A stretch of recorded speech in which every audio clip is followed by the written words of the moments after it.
रात के समय आध्या आराधना जी और राघव जी के कमरे के बाहर खड़ी सोच रही थी कि उसे उनसे आयशा के बारे में पूछना चाहिए या नहीं, लेकिन उसे पता था अगर उसने अभी इस बारे में कुछ नहीं पूछा तो आगे बहुत कुछ बिगड़ सकता है और बात उसके बेटे और पति के जान पर भी आ सकती है। वो गहरी सांस लेती है और दरवाजा खटखटाते हुए हल्की मुस्कुराहट के साथ कहती है, क्या मैं अंदर आ सकती हूँ? आराधना और राघव जी बिस्तर पर बैठे कुछ बातें कर रहे थे। आध्या की आवाज सुन वो दरवाजे के तरफ देखते हैं। अरे आओ ना बेटा, तुम्हारी सासू माँ का कमरा है, तुम यहाँ कभी भी आ सकती हो। आराधना जी आध्या को देख कहती है तो आध्या धीमे कदमों के साथ अंदर आती है। क्या हुआ बेटा, तुम इतनी परेशान क्यों लग रही हो? कुछ कहना है तुम्हें? राघव जी उसके चेहरे पर परेशानी देख कहते हैं। जी पापा जी, मुझे बात करनी है आपसे, वो कहती है। अब उसका चेहरा हल्का गंभीर हो गया था। मुझसे मुझसे किस बारे में बात करनी है बेटा तुम्हें? वो थोड़ी हैरानी से कहते हैं, क्योंकि आध्या ज्यादातर उनसे बात नहीं करती थी जब तक कुछ जरूरी ना हो। के बारे में उसके बारे में बात करनी है मुझे, वो बिना बात को घुमाए कहती है। अचानक से तुम उसके बारे में बात क्यों करना चाहती हो बेटा? उसने कुछ किया तुम्हारे साथ? राघव जी हैरानी से पूछते हैं। तो आध्या अपनी उंगलियों से खेलने लगती है। वो पापा जी, वो समझ नहीं पा रही थी कि उन्हें सब कैसे बताएं। उसे थोड़ी घबराहट हो रही थी। आध्या बेटा यहाँ मेरे पास आकर बैठो। आराधना जी उसे अपने बगल में बैठने का इशारा कर प्यार से कहती है तो आध्या किसी बच्चे के तरह उनके पास जाकर बैठ जाती है। बेटा बताओ हमें क्या हुआ है? इस आयशा ने मेरी बहू को परेशान किया, वो उसका सर सहलाते हुए कहती है तो आध्या हाँ में सर हिला देती है। क्या किया उसने? तुम्हें नुकसान पहुंचाने की कोशिश की? हमें पूरी बात बताओ बेटा, तब तो हम समझेंगे न। आराधना जी उससे प्यार से कहती है तो आध्या गहरी सांस ले उन्हें सब बताना शुरू करती है। आयशा का उस दिन अयान के नाम की गुड़िया भेजना जिस पे जगह जगह चाकू से वार किया गया था, फिर आध्या का उसके घर जाकर उसे धमकाना और फिर उस दिन उस ट्रक का गाड़ी को टक्कर मारना, वो भी ये तब जब वो गाड़ी में हो सकती थी। पापा जी, सासू माँ, मुझे लगता है उस दिन एक्सीडेंट भी उस आयशा ने ही करवाया था, क्योंकि जब मैं उसके घर गई थी तो उसने साफ साफ कहा था कि उसका निशाना अब मैं हूँ। वो बारी बारी से उनके तरफ देख कहती है, जो गुस्से और हैरानी से उसे देख रहे थे। और तुम हमें ये सब अब बता रही हो? अगर उसने दोबारा तुम पे हमला करवाने की कोशिश की होती तो? आराधना जी गुस्से से कहती है। आध्या बेटा, अगर उसने ये सब किया तो तुम्हें हमें बताना चाहिए था ना। अगर अब तक उसने तुम्हें कुछ कर दिया होता तो हम क्या करते? राघव जी उसे समझाते हुए कहते हैं तो वो अपने कान पकड़ कहती है, सॉरी पापा जी, सॉरी सासू माँ, मुझे नहीं पता था वो कुछ इतना बड़ा प्लान करेगी। वो मासूमियत से कहती है तो दोनों एक दूसरे के तरफ देखने लगते हैं। तभी राघव जी का ध्यान दरवाजे के पास जाता है जहां अद्वैत खड़ा था। अद्वैत, वो दरवाजे के तरफ देख कहते हैं, हाँ पापा जी, मैंने अभी तक अद्वैत को भी कुछ नहीं बताया है। आध्या बिना उनके तरफ देखे कहती है, क्योंकि उसे लगता है राघव जी उससे पूछ रहे हैं। आच्या दरवाजे पर अद्वैत खड़ा है और वो तुम्हें ही गुस्से से देख रहा है। आराधना जी धीमी आवाज में कहती है तो आध्या की आंखें डर और घबराहट से बड़ी हो जाती है। क्या? वो अपनी आंखें बड़ी करते हुए चिल्लाती है और बिस्तर से उठ दरवाजे के तरफ देखती है, जहां अद्वैत अपनी आंखों में गुस्सा लिए उसे ही देख रहा था। आज तो तू गई आध्या, वो खुद में बड़बड़ाती है। अद्वैत आध्या को ढूंढते हुए उधर आया था क्योंकि बहुत देर से उसे आध्या नजर नहीं आई थी। उसने उनकी सारी बातें सुन ली थी और अब वो अपनी लाल आंखों और गुस्से से तमतमाए चेहरे के साथ उसे ही देख रहा था। वो जब आध्या को अपने तरफ देखते देखता है तो उसके तरफ बढ़ने लगता है। वो उसकी कोहनी से उसे पकड़ता है और कमरे से बाहर के तरफ बढ़ने लगता है। अद्वैत, क्या कर रहे हो? छोड़ो उसे, इसमें उसकी कोई गलती नहीं है। राघव जी बिस्तर से उठते हुए कहते हैं। अद्वैत, छोड़ो मेरी बहू को, अगर उसे एक खरोंच भी आई ना तो मैं तुम्हें नहीं छोड़ूंगी। आराधना जी आध्या की कोहनी उससे छुड़ाते हुए कहती है, लेकिन अद्वैत की पकड़ मजबूत थी। पति हूं मैं उसका, कोई जल्लाद नहीं जो उसे नुकसान पहुंचाता रहूंगा। अद्वैत आराधना जी के तरफ देख गुस्से से कहता है, और मैं अपनी पत्नी से बात करना चाहता हूं तो उम्मीद करता हूं कि आप लोग मेरे और मेरी पत्नी के बीच नहीं आएंगे। वो दोबारा गुस्से से कहता है और आध्या की कोहनी पकड़ कमरे से निकल जाता है तो आराधना और राघव जी परेशान से बिस्तर पर बैठ जाते हैं। राघव जी, वो गुस्से में आध्या को चोट तो नहीं पहुंचाएगा ना? आराधना जी परेशानी से राघव जी के तरफ देख कहती है। नहीं आराधना, वो प्यार करता है आध्या, और प्यार में पड़ा हुआ इंसान कभी अपनी पार्टनर को नुकसान नहीं पहुंचा सकता। राघव जी कहते हैं, उम्मीद करती हूं ऐसा ही हो। आराधना जी कहती है, ऐसा ही होगा आराधना। राघव जी कहते हैं। अद्वैत बड़े बड़े कदमों के साथ अपने कमरे के तरफ बढ़ रहा था, जिससे आध्या उसके पीछे बस खींचती चली जा रही थी। अद्वैत, छोड़िए मुझे, मैं चल सकती हूँ। वो उससे अपना हाथ छुड़ाने की कोशिश करती है तो अद्वैत अपने चलने की स्पीड कम कर देता है, लेकिन आध्या का हाथ नहीं छोड़ता। वो उसे कमरे में लाता है और बिस्तर के पास जाकर उसे बिस्तर पर धकेल देता है। समझती क्या हो अपने आप को तुम? हाँ, झांसी की रानी हो तुम, जिसे सब कुछ अकेले ही करना है। आध्या, तुम अकेले उसके घर गई थी? पागल हो क्या तुम?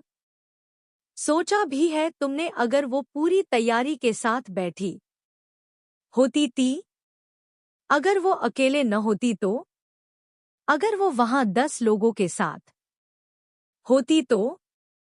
लेकिन नहीं, तुम इतना सोचती ही कहाँ हो। तुम तो बस झांसी की रानी बनकर गुस्से में उसके घर के अंदर चली गई। उसकी आवाज में गुस्सा, नाराजगी और किसी को खोने का डर था। गुस्से से उसका चेहरा तप रहा था और वो बार बार कभी अपनी मुट्ठियां भींच रहा था तो कभी अपने बालों में उंगलियां फंसाए जा रहा था। उसकी सांसें गुस्से से तेज हो गई थी। उसकी हालत देख आध्या जल्दी से खड़ी होती है। अद्वैत, अद्वैत, प्लीज शांत हो जाइए। इतना गुस्सा आपके सेहत के लिए अच्छा नहीं है। शांत हो जाइए न, वो उसे गले लगाकर बेचैनी से कहती है। कैसे शांत हो जाऊं मैं आध्या? उसने मेरे बच्चे का नाम लेकर मुझे डराने की कोशिश की और तुमने मुझे बताना तक जरूरी नहीं समझा। तुम उसके घर गई, उसे धमकाया और बदले में उसने तुम्हें मारने की कोशिश की। ये बात भी तुमने मुझसे छुपाई और अब तुम चाहती हो मैं शांत हो जाऊं? बताओ ना, कैसे शांत हो जाऊं मैं? ये जानकर कि उसने मेरे बीवी और बच्चे को टारगेट किया, ये जानकर कि मेरी बीवी ने मुझसे इतना कुछ छुपाया, कैसे शांत हो जाऊं मैं? वो उसके कंधे पकड़ उसे झिंझोड़ते हुए कहता है। हाँ, नहीं बताया मैंने आपको कुछ। जानते हैं क्यों? क्योंकि मैं आपको परेशान नहीं करना चाहती थी। अरे, आप पहले से ही परेशान थे उसके आने से। उसके भेजे गए तोहफे देखते ही आपको गुस्सा आ जाता था। ऐसे में अगर मैं ये सब आपको बताती और आप कोई गलत कदम उठा लेते तो? वो चिल्लाते हुए कहती है तो अद्वैत उसे देखने लगता है। गलत कदम? तुम्हें लगता है ये सब जानने के बाद मैं कोई गलत कदम उठा लेता? इतना बेवकूफ नहीं हूं मैं। आध्या, मैं जानता हूं मुझे कब क्या करना है। अगर तुम आकर मुझे बताती तो हम इस मुसीबत का कोई हल ढूंढते, सतर्क रहते। मैं तुम पर हमेशा नजरें बनाए रखता और अगर जरूरत पड़ती तो तुम्हारे लिए कुछ बॉडीगार्ड्स का इंतजाम भी कर देता। वो अब भी हल्के गुस्से और नाराजगी से कहता है तो आध्या उसकी आंखों में देखने लगती है। यही नहीं चाहती थी मैं, वो कहती है तो अद्वैत हल्की हैरानी से उसे देखने लगता। यही नहीं चाहती थी मैं, वो कहती है तो अद्वैत हल्की हैरानी से उसे देखने लगता है। मतलब? अद्वैत नसमझी से कहता है। आप मेरे लिए इतना परेशान हो रहे हैं अद्वैत? वो भी तब जब मैं सही सलामत आपके सामने खड़ी हूं। आपको याद है उस दिन भी बस कुछ समय के लिए मैं आपकी नजरों से ओझल हुई थी और आप घबरा गए थे तो सोचिए अगर मैं उस समय ही आपको सब बता देती तो क्या चैन से रह पाते आप? नहीं, आपको हर समय ये बेचैनी रहती कि वो मुझे आपसे दूर कर देगी। आपकी रातों की नींद उड़ जाती अद्वैत और मैं ये नहीं चाहती थी। नहीं चाहती थी मैं कि आप मेरे वजह से दिन भर परेशान रहे। नहीं चाहती थी मैं कि आपको दिन भर मेरी फिक्र सताती रहे, इसलिए नहीं बताया मैंने आपको कुछ। क्या गलत किया मैंने? वो नम आंखें और तकलीफ भरी आवाज के साथ कहती है तो अद्वैत उसे देखने लगता है। उसकी आंखों में अद्वैत को अपने लिए फिक्र दिख रही थी जिसे देखने के बाद वो चाहकर भी उस पर गुस्सा नहीं कर पा रहा था, क्योंकि उसे पता था अगर आध्या के जगह वो रहता तो वो भी यही करता। तुम मेरी अर्धांगिनी हो आध्या। अर्धांगिनी का मतलब तो समझती हो न तुम? मेरा आधा हिस्सा हो तुम। जैसे तुम्हारे प्यार पर मेरा हक है, वैसे ही तुम्हारी परेशानियां, तुम्हारी चिंता और तुम्हारे आंसुओं पर भी हक है मेरा, और तुम मुझसे मेरा हक नहीं छीन सकती। अगर तुम परेशान हो तो मेरा हक बनता है ये जानने का कि मेरी बीवी क्यों परेशान है। समझी? वो अपनी हथेलियों को उसके गाल पर रख कहता है तो वो हाँ में सर हिला देती है और इसी के साथ उसके आंसू उसके गालों पर लुढ़क जाते हैं, क्योंकि उसने तो सपने में भी नहीं सोचा था कि किसी को उसकी इतनी परवाह होगी। ये देख अद्वैत आगे बढ़ता है और अपने होठों से उसके गाल पर गिरे आंसू को पी जाता है तो आध्या की आंखें बंद हो जाती है। वो उसके दूसरे गाल के साथ भी वैसा ही करता है। उसके बाद वो उसकी बंद आंखों को चूमता है तो आध्या हड़बड़ाते हुए कहती है, रात बहुत हो गई है, हमें सोना चाहिए। उसकी बात सुन अद्वैत हाँ में सर हिला देता है। दोनों बिस्तर के एक एक साइड लेट जाते हैं, लेकिन नींद दोनों के आंखों से ही गायब थी। अद्वैत वो आध्या अद्वैत के तरफ करवट लेकर कहती है, आयशा के बारे में जानना चाहती हो? अद्वैत भी उसके तरफ करवट लेकर कहता है, लेकिन कोई बात नहीं, हम बाद में इस बारे में बात कर लेंगे, आध्या कहती है और दूसरे तरफ करवट लेने वाली होती है तो अद्वैत उसकी कलाई पकड़ लेता है। आध्या उसके तरफ देखती है। अद्वैत ने गहरी सांस ली और बोलना शुरू किया। वो मेरा एमबीए का पहला साल था जब उसने हमारे ही बैच में एडमिशन करवाया था।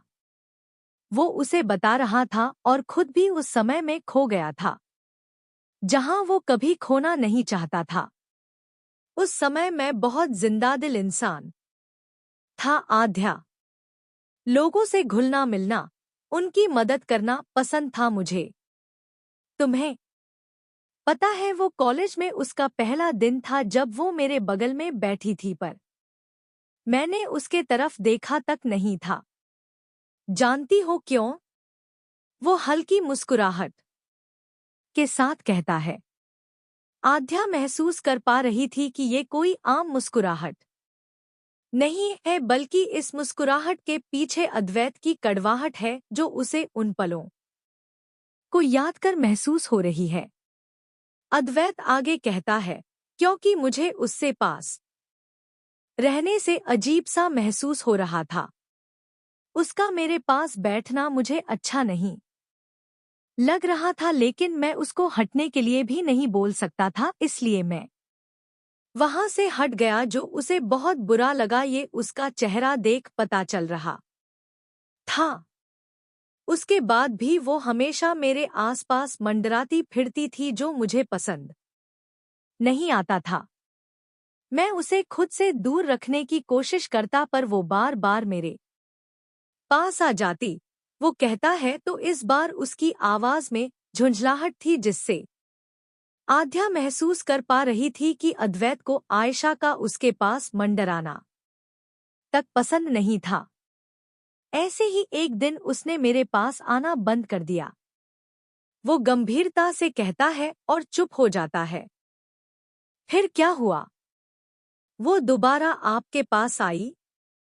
उसने कुछ किया आपके साथ? आध्या धीमी आवाज में कहती है, तुम आगे नहीं सुन पाओगी। आध्या वो गहरी नजरों से उसके तरफ देख कहता है, अगर बात आपकी है न तो मैं सब कुछ सुनने के लिए तैयार हूं। अग्रेत वो मजबूती से उसका हाथ पकड़ते हुए कहती है तो अद्वैत अपनी आंखें बंद कर लेता है, जैसे खुद को वो सब याद करने के लिए तैयार कर रहा हो। वो अपनी आंखें खोलता है और आध्या के तरफ देख दोबारा बोलना शुरू करता है और न चाहते हुए भी उन पलों में खो जाता था। एक दिन ऐसे ही मैं कॉलेज में बैठा हुआ था जब मेरे पास उसका फोन आया। फ्लैशबैक। अद्वैत कॉलेज कैंपस में बैठा अपनी किताबों के पन्ने पलट रहा था, तभी उसकी जेब में पड़े फोन की घंटी बजती है। एक अनजान नंबर देख वो थोड़ा चौंकता है, लेकिन फिर फोन उठा लेता है। हेलो, वो अपनी गंभीर आवाज में कहता है। हेलो अद्वैत। दूसरे तरफ से घबराई हुई आवाज आती है, आयशा। अद्वैत उसकी आवाज सुन बुदबुदाता है। वो सोचने लगता है कि आयशा ने उसे फोन क्यों किया, और उससे भी बड़ी बात, आयशा के पास उसका नंबर आया कैसे? वो आगे कुछ सोच पता, तभी दूसरे तरफ से आयशा कहती है, अद्वैत अद्वैत प्लीज मेरी मदद कर दो। मैं किसी काम से बाहर आई थी, लेकिन कुछ गुंडे मुझे परेशान करने लगे और अब मैं उनके बीच फंस गई हूं। वो घबराती हुई कहती है। उसकी बात सुन अद्वैत चौंक जाता है और उसकी भौहें सिकुड़ जाती है। वो जानता था कि उसके और आयशा के बीच कोई रिश्ता नहीं है। वो उसके पास नहीं जाना चाहता था, लेकिन वो मुसीबत में थी और अद्वैत की इंसानियत और उसके उसूल उसे आयशा की मदद करने को मजबूर कर रहे थे, इसलिए वो फौरन पूछ बैठता है, इस वक्त कहाँ हो तुम? वो पूछता है तो आयशा उसे जगह का नाम बताती है। उसके बाद फोन कट जाता है। अद्वैत कॉलेज से बाहर निकलता है और अपनी गाड़ी निकाल आयशा के बताए गए जगह के तरफ बढ़ जाता है। तो क्या वहां सच में गुंडे थे? आध्या उसकी बंद मुट्ठी को सहलाते हुए कहती है तो अद्वैत अपनी मुट्ठी खोल हाँ में सर हिला देता है। हाँ, वहां 4 गुंडे थे जो किसी को ढूंढ रहे थे। अद्वैत हाँ में सर हिलाते हुए कहता है, फिर आपने क्या किया? आध्या उत्सुकता से पूछती है तो अद्वैत आगे बताना शुरू करता है। फ्लैशबैक। अद्वैत आयशा के बताए गए जगह पर पहुंचता है।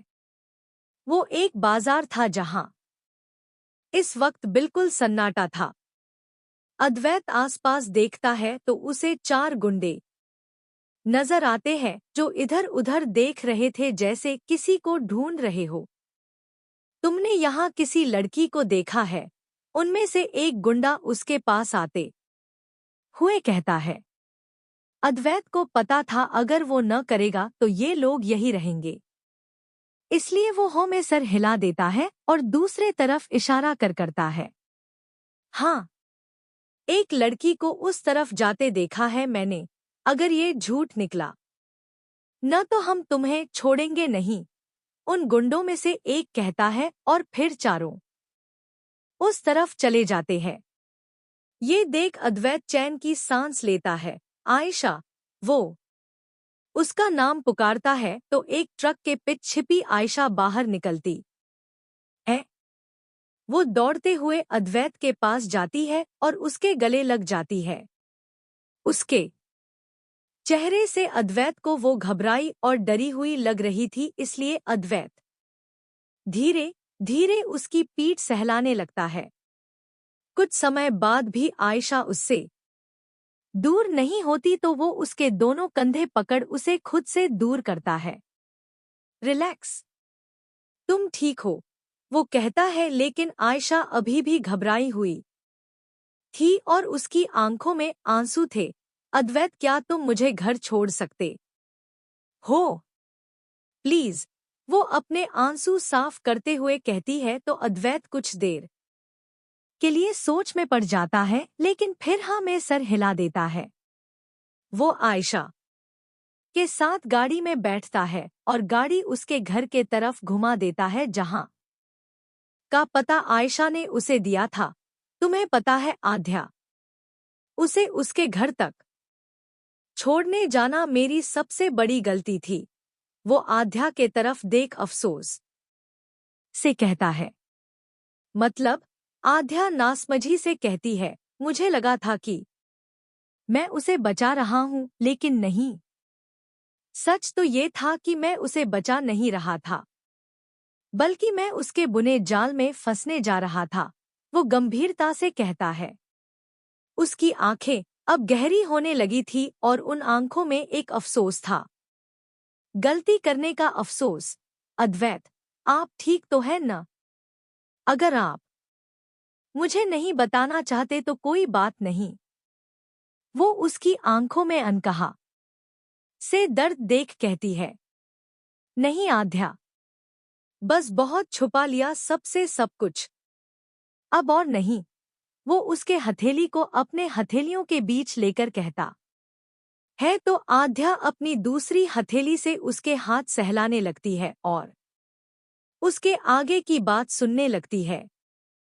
अद्वैत, आप ठीक तो है ना? अगर आप मुझे नहीं बताना चाहते तो कोई बात नहीं।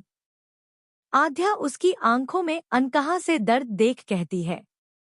नहीं आध्या, बस बहुत छुपा लिया सबसे सब कुछ, अब और नहीं। वो उसके हथेली को अपने हथेलियों के बीच लेकर कहता है तो आध्या अपनी दूसरी हथेली से उसके हाथ सहलाने लगती है और उसके आगे की। अद्वैत आयशा के घर के पास गाड़ी रोकता है तो आयशा गाड़ी से उतर जाती है बैंक यू मेरे एक फोन पर आने के लिए, वो मुस्कुराते हुए कहती है तो। अद्वैत बस हल्का मुस्कुरा देता है। तुम भी अंदर आओ ना, वो कहती है तो। अद्वैत न में सर हिलाकर कहता है, फिर कभी, प्लीज। मुझे इतनी बड़ी मुसीबत से बचाया है तुमने। मुझे एक मौका तो दो तुम्हारी सेवा करने का। और हाँ, मना मत करना, वो अपने हाथ जोड़ बचपने से कहती है तो अद्वैत उसे मना नहीं कर पाता और उसके साथ उसके घर के अंदर चला जाता है। अंदर एक छोटी सी जगह थी जहां दाएं मुड़ने पर बेडरूम और बाएं मुड़ने पर बाथरूम था और बेडरूम के बगल में किचन था। तुम बैठो, मैं अभी तुम्हारे लिए कुछ लाती हूँ, वो उसे बेडरूम के तरफ इशारा कर कहती है तो अद्वैत थोड़े झिझक के साथ हाँ में सर हिला देता है। आयशा के घर कोई सोफा नहीं था, इसलिए मजबूरन अद्वैत को बिस्तर घर बैठना पड़ता है।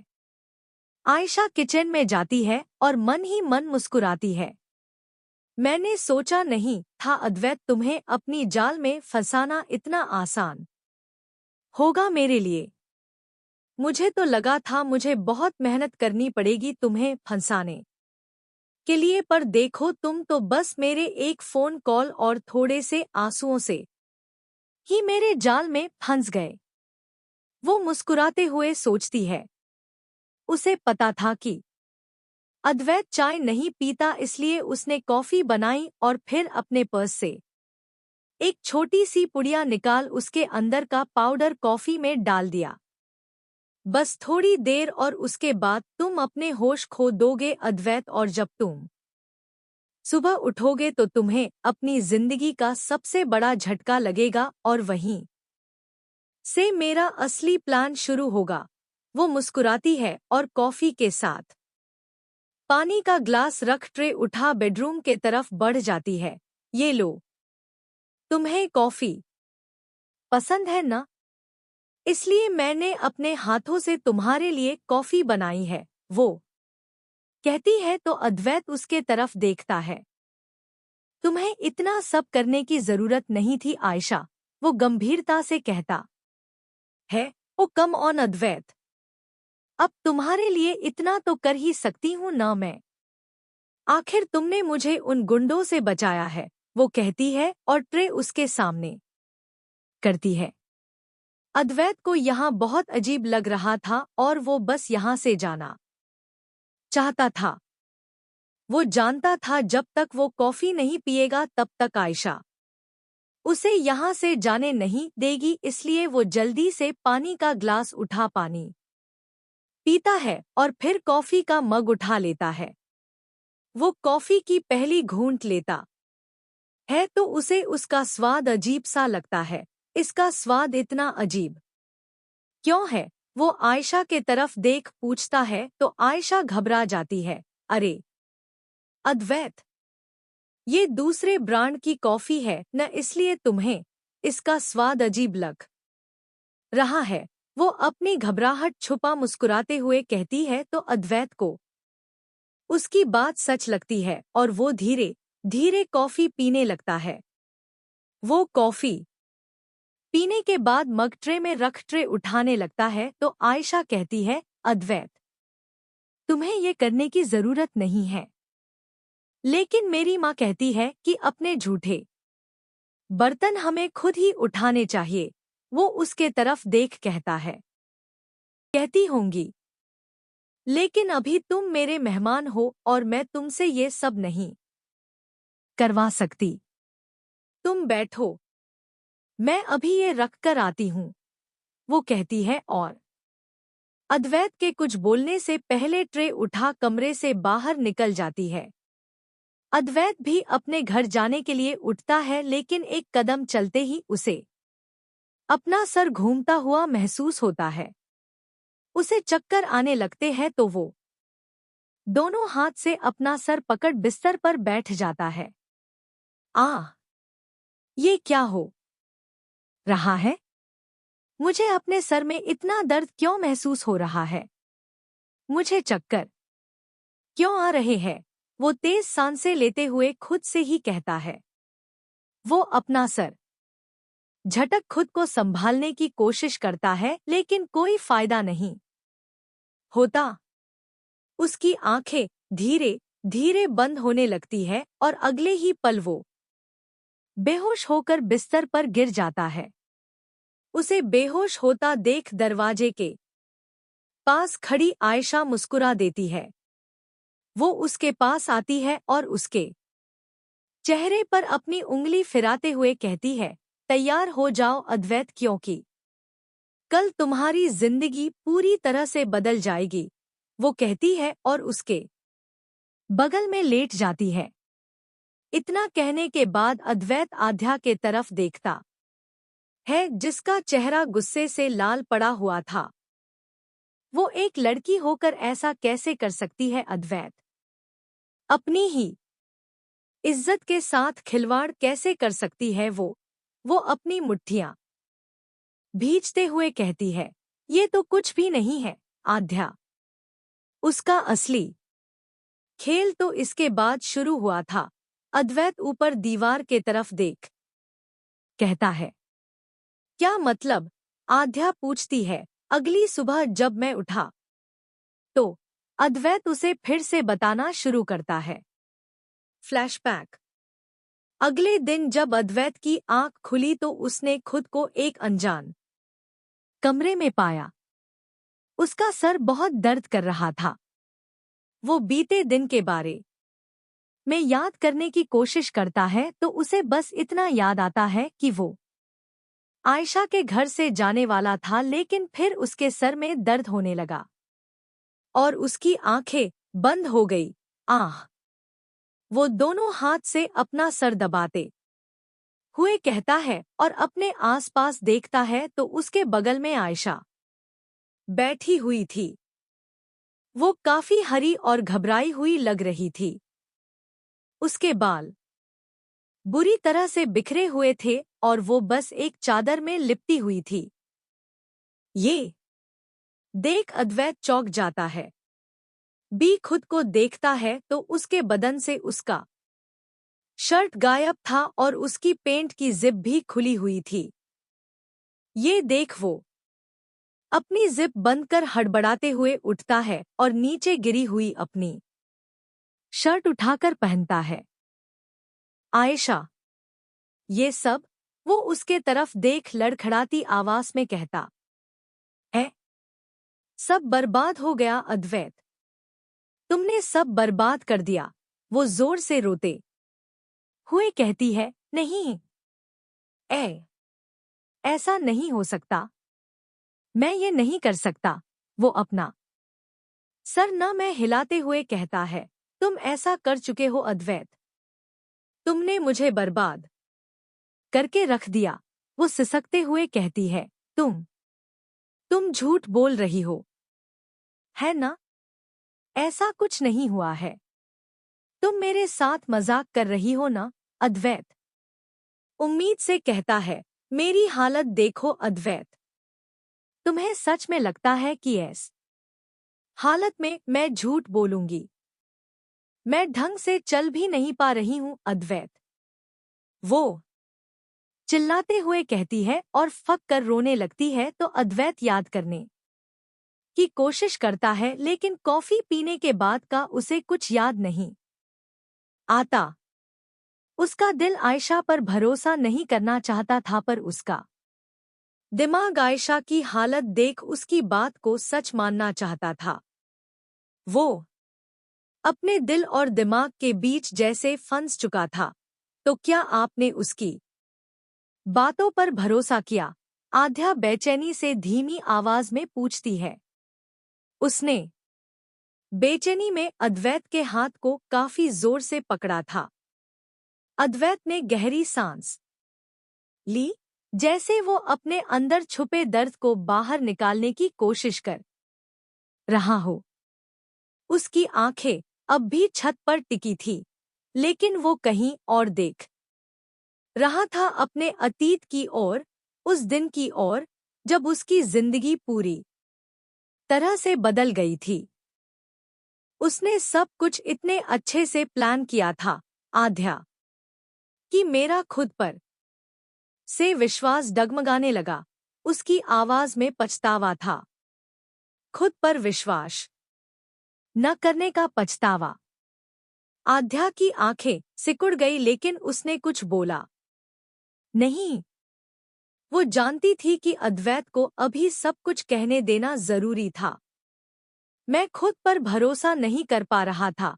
अद्वैत की आवाज थोड़ी भारी हो गई। ऊपर से उसकी हालत, उसकी सिसकियां, हर चीज ऐसी थी जो मुझे उसकी बातों पर यकीन करने के लिए मजबूर कर रही थी। मुझे कुछ याद नहीं था, लेकिन जो मैं देख रहा था उसने मेरे दिमाग में शक पैदा कर दिया। अगर मैंने कुछ नहीं किया तो फिर वो इस हालत में कैसे थी? अद्वैत की मुट्ठियां कस गई, उसकी सांसें गहरी हो गई। सुधियां तो आध्या की भी कस गई थी। अगर उसका बस चलता तो वो इसी वक्त आयशा के घर जाकर दोबारा उसके गर्दन पर चाकू रख देती, और इस बार वो सिर्फ चाकू रखती नहीं बल्कि चला भी देती। लेकिन वो जानती थी कि ऐसा करना गलत था। फिर भी वो आयशा को आसानी से छोड़ने वाली नहीं थी। और आखिर में वो जीत गई। आध्या, अद्वैत ने आगे कड़वाहट से कहा। मैं उसकी बातों पर भरोसा कर बैठा, और यही वो पल था जहां से मेरी बर्बादी शुरू हुई थी। अद्वैत की आंखें ऊपर दीवार पर टिकी हुई थी। उसकी आंखों के सामने उसका अतीत आ रहा था जिसे वो कभी याद नहीं करना चाहता था।